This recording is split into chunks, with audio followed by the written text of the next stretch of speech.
మొదటి వన్డేలో చతికిలపడ్డ దక్షిణాఫ్రికా రెండవ వన్డేలో పుంజుకొని సిరీస్ను సమన్ చేసి టీమిండియాను సిరీస్ గెలవనీయకుండా అడ్డుకుంది. దీంతో మూడవ వన్డే సిరీస్ డిజైడర్గా మారనుంది.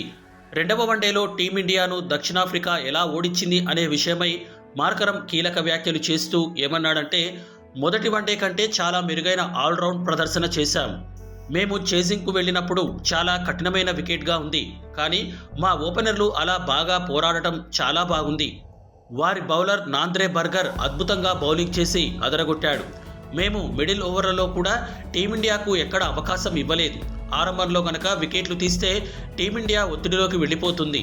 అప్పుడు వారిని కట్టడి చేయడం సులువవుతుంది. టీమిండియా వీక్నెస్ను గ్రహించి అందుకు అనుగుణంగా మా ప్రణాళికలు రచించాం. మూడవ వన్డేలో కూడా గెలిచి సిరీస్ గెలుస్తాం అనే నమ్మకం నాకు ఉంది. సొంత గడ్డపై మాకు ఉన్న ట్రాక్ రికార్డును కాపాడుకుంటాం. రుతురాజ్, అలానే మిడిల్ ఆర్డర్లో రాహుల్, చివర్లో రిక్కు సింగ్, ఈ ముగ్గురిని త్వరగా అవుట్ చేస్తే గెలుస్తాం అని భావించాం. అదే ఈ మ్యాచ్లో జరిగింది. ఆండీ జోర్జీ చాలా అద్భుతంగా బ్యాటింగ్ చేసి సెంచరీ సాధించాడు. అది కూడా నాటౌట్గా నిలవడం, అది కూడా చేజింగ్ చేయడం ఒక ప్రత్యేక ఫీట్ అని చెప్పవచ్చు అని మార్కరం పేర్కొన్నాడు.